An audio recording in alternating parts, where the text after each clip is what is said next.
on the banks of Plum Creek.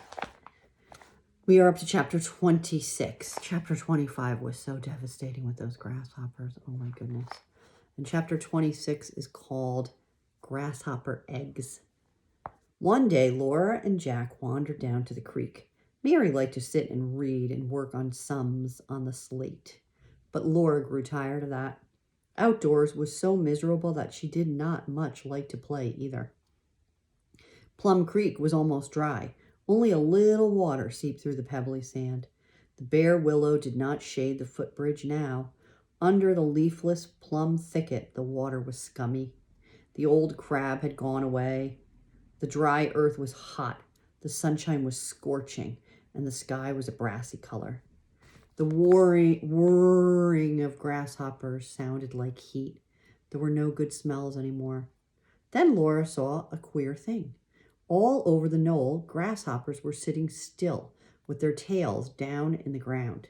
They did not stir, even if Laura poked them. She poked one away from the hole in which it was sitting, and with a stick she dug out of the hole a gray thing. It was shaped like a fat worm, but it was not alive. She did not know what it was. Jack snuffed at it and wondered too. Laura started toward the wheat field to ask Pa about it, but Pa was not plowing. Sam and David were standing still with the plow, and Pa was walking on the unplowed ground looking at it. Then Laura saw him go to the plow and lift it out of the furrow. He went, driving Sam and David toward the stable with their idle plow. Laura knew that only something dreadful would stop Pa working in the middle of the morning. She went as fast as she could to the stable. Sam and David were in their stalls, and Pa was hanging up their sweaty harnesses. He came out and did not smile at Laura. She tagged slowly after him and into the house. Ma looked up at him and said, "Charles, what is the matter now?" "The grasshoppers are laying their eggs," said Pa. "The ground's honeycombed with them. Look at the dooryard and you'll see the pits where the eggs are buried in a couple of inches deep. All over the wheat field, everywhere. You can't put your finger down between them. Look here." He took one of those gray things from his pocket and held it out in his hand. "That's one of them, a pod of grasshopper eggs. I've been cutting them open. There's 35 or 40 eggs in every pod. There's a pod in every hole. There's 8 or 10 holes to a square foot, all over the whole county." Ma dropped down in a chair and let her hands fall helpless at her sides. "We've got no more chance of making a crop next year than we have of flying," said Pa. "When those eggs hatch, there won't be a green thing left in this part of the world." "Oh, Charles," said Ma, "what will we do?" Pa slumped down on a bench and said, "I don't know." Mary's braids swung over the edge of the ladder hole, and her face looked down between them. She looked anxiously at Laura, and Laura looked up anxiously at her. Then Mary backed down the ladder without a sound. She stood close beside Laura, backed against the wall.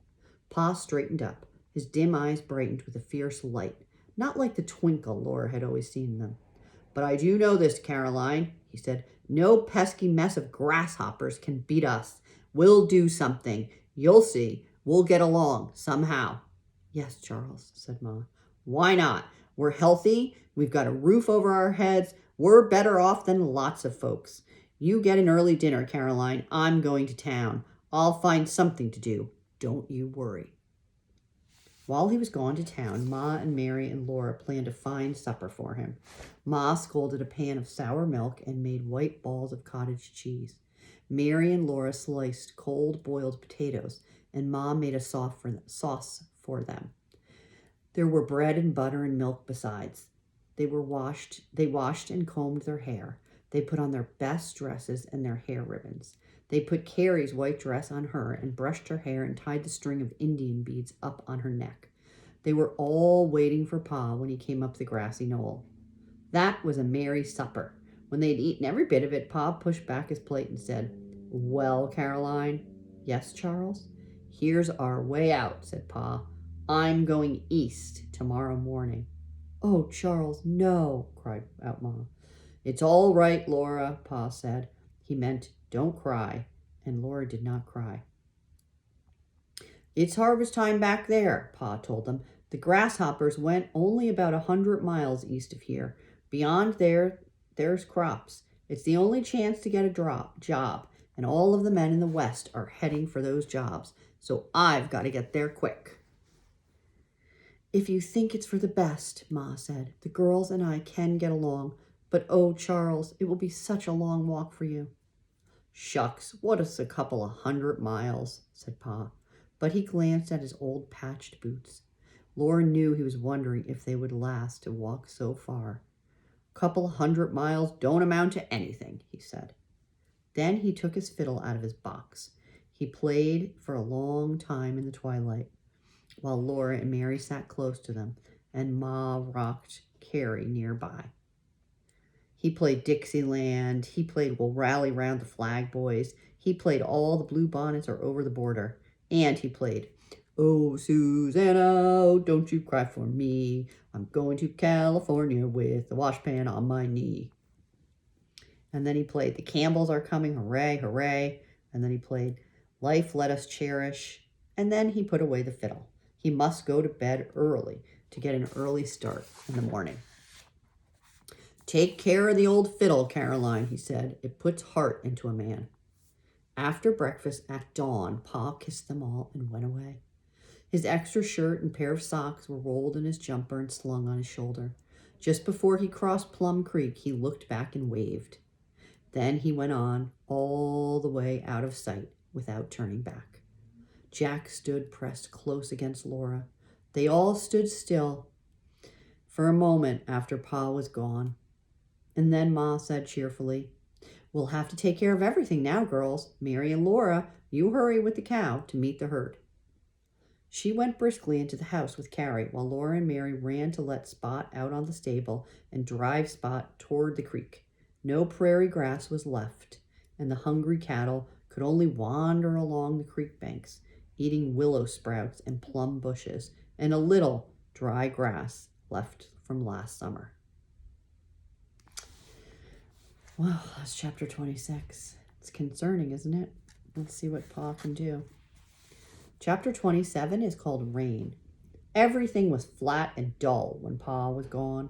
Laura and Mary could not even count the days till he would come back. They could only think of him walking farther and farther away in those patched boots. Jack was a sober dog now, and his nose was turning gray. Often he looked at the empty road where Pa had gone and sighed and lay down to watch it. But he did not really hope that Pa would come. The dead-eaten prairie was flat under the hot dust. Dust devils rose up and whirled across it. The faraway edge of it seemed to crawl like a snake. Ma said that's what caused the heat waves in the air. Only shade was in the house. There were no leaves on the willow trees or plum thickets. Plum Creek was dried up. There was only a little water in the pools. The well was dry, and the old spring by the dugout was only a drip. Ma set a pail under it to fill during the night. In the morning, she brought it to the house and left another pail to fill during the day. When the morning work was done, Ma and Mary and Laura and Carrie sat in the house. The scorching winds whizzed by, and the hungry cattle never stopped lowing. Spot was thin. Her hip joints struck out sharp. All around her ribs showed, and there were hollows around her eyes. All day she went mooing with the other cattle, looking for something to eat. They had eaten all the little bushes along the creek. They had gnawed all the willow branches as high as they could reach. Spot's milk was bitter, and every day she gave us less. Sam and David stood in the stable. They could not have all the hay they wanted, because the haystacks must last until spring. When Laura led them down the dry creek bed to the old swimming hole, they curled their noses at the warm, scummy water. But they had to drink it. Cows and horses had to bear things too. Saturday evening, Laura went to the Nelsons to see if a letter had come from Pa. She went along the little path beyond the footbridge. It did not go wandering forever through pleasant places. It went to Mr. Nelson's. Mr. Nelson's house was long and low, and its boards were whitewashed. His long, low sod stable had a thick roof made of hay. They did not look like Pa's house and Pa's stable. They curled to the ground under a slope of the prairie, and they looked as if they spoke Norwegian. The house was shining clean inside. The big bed was plumped high with feathers, and the pillows were high and fat. On the wall hung a beautiful picture of a lady dressed in blue. Its frame was thick gold, and bright pink mosquito netting covered the lady and the frame to keep the flies off. There was no letter from Pa. Mrs. Nelson said that Mr. Nelson would ask again at the post office next Saturday. "Thank you, ma'am," Laura said, and she hurried along the path. Then she walked slowly across the footbridge and even more slowly up the knoll. Ma said, "Never mind, girls. There will be a letter next Saturday." But next Saturday, there was no letter. They did not go to Sunday school anymore. Carrie couldn't walk so far, and she was too heavy for Ma to carry. Laura and Mary must save their shoes. They could not go to Sunday school barefooted, and if they wore out their shoes, they would have no shoes for the winter. So on Sundays, they put on their best dresses, but not their shoes or ribbons, and Mary and Laura said Bible verses to Ma, and she read to them from the Bible. One Sunday, she read to them about a plague of locusts. Long ago in Bible times, locusts were grasshopper. Ma read, "And the locusts went up over the land of Egypt and rested in the coasts of Egypt. Very grievous were they, for they covered the face of the whole earth, so that the land was darkened. And they did eat every herb of the land, and all the fruit off the trees. And they remained not any green thing on the tree, or any herbs in the field, throughout the land of Egypt." Laura knew how true this was. She repeated those verses, and she thought, "Through all the land of Minnesota." Then Ma read the promise that God made to the good people, to bring them out of that land to a good land and a large land with flowing milk and honey. "Oh, where is that, Ma?" Mary asked, and Laura asked, "How could land flow with milk and honey?" She did not want to walk in milky, sticky honey. Ma rested the Bible on her knees and thought, and then she said, "Well, your Pa thinks it will be right here in Minnesota." "How can it be?" Laura asked. "Maybe it will be if we stick it out," said Ma. "Well, Laura, if good milch cows were eating grass all over the land, they would give a good deal of milk, and then the land would be flowing with milk. And bees would get honey out of the wildflowers that grow off the land, and then the land would be flowing with honey." "Oh," said Laura, "I'm glad we won't have to walk in the honey." Carrie beat the Bible with her little fists and cried, "I'm hot, I'm prickly." Ma picked her up, but she pushed at Ma and whimpered, "You're hot." Poor little Carrie's skin was red with heat rash. Laura and Mary were sweltering inside under their waistcoat and drawers and petticoats and long-sleeved high-necked dresses. The backs of their necks were smothered under their braids. Carrie wanted a drink, but she pushed the cup away and made a face and said, "Nasty." "You better drink it," Mary told her. "I want a cold drink too, but there isn't any." "I wish I had a drink of well water," said Laura. "I wish I had an icicle," said Mary. Then Laura said, "I wish I was an Indian and didn't have to wear clothes." "Laura," said Ma, "to say such a thing on a Sunday." Laura thought, "Well, do." The wood smell of the house was a hot smell. On all the broom streaks in the boards, the juice was dripping down sticky. The hot wind never stopped whizzing by, and the cattle never stopped mooing. Moo, moo. Jack even turned on his side and groaned a long sigh.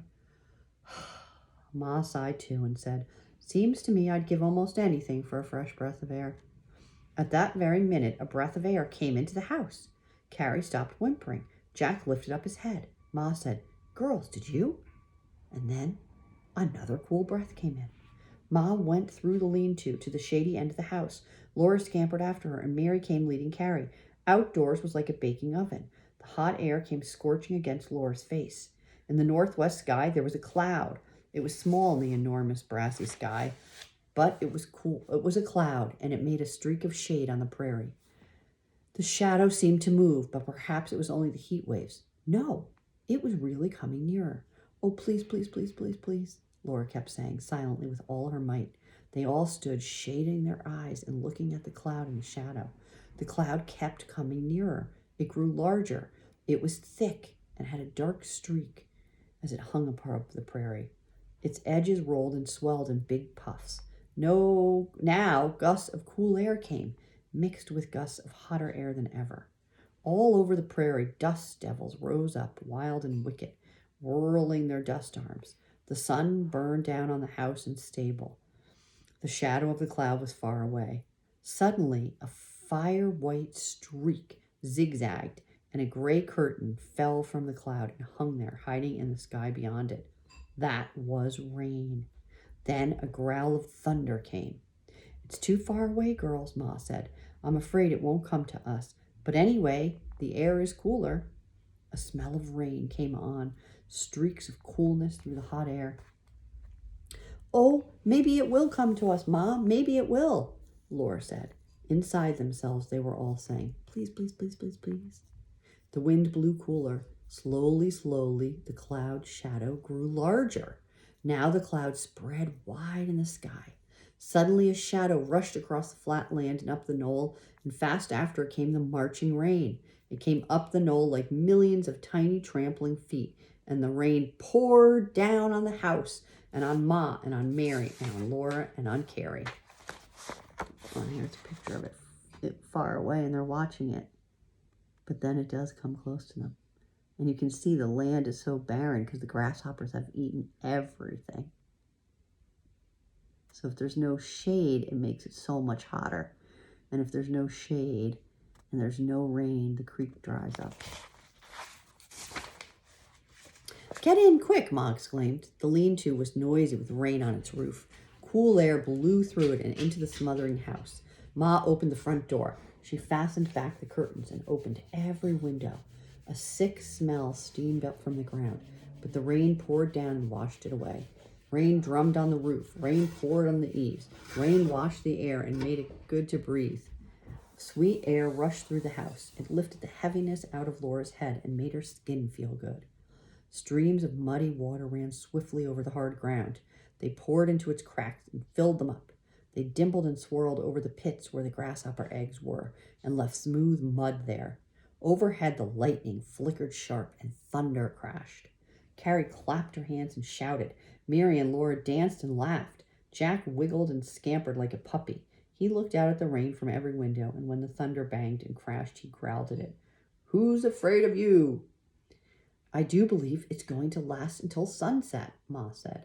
Just before sunset, the rain went away. Down across Plum Creek and away across the prairie to the east it went, leaving only a few sparkling drops falling in the sunshine. Then the clouds turned purple and red and curled gold edges against the clear sky. Then the sun sank and the stars came out. The air was cool and the earth was damp and grateful. The only thing that Laura wished was that Pa could be there. The next day the sun rose burning hot. The sky was brassy and the winds were scorching. And before night, tiny thin spears of grass were prickling up from the ground. In a few days, there was a green streak across the brown prairie. Grass came up where the rain had fallen, and the hungry cattle grazed there. Every morning, Laura put Sam and David on the picket line so they could eat the good grass. The cattle stopped bawling. Spot's bones did not show anymore. She gave more milk, and it was sweet, good milk. The knoll was green again, and the willows and the plums were putting out tiny leaves. The rain had revived the earth. Well, that was a good chapter. So that was chapter 27. And now we are up to chapter 28. And we're getting towards the end of this book. We have that much more to go. So let's see. I think we're going to finish it this week. We have... It goes up to... We're on 28. There's actually 41 chapters, but a lot of them are pretty short, so I'll probably finish our story this week. Oh, it's so good. I don't want it to end, do you? All right, post your comments. How exciting it would be to live then, but also how scary. And, you know, things are a little uncertain for us here, too. And we're having some hardships, too, but still, it doesn't seem nearly as hard as this would be. Being pioneers. Wow, what an adventure. Okay, I miss everyone.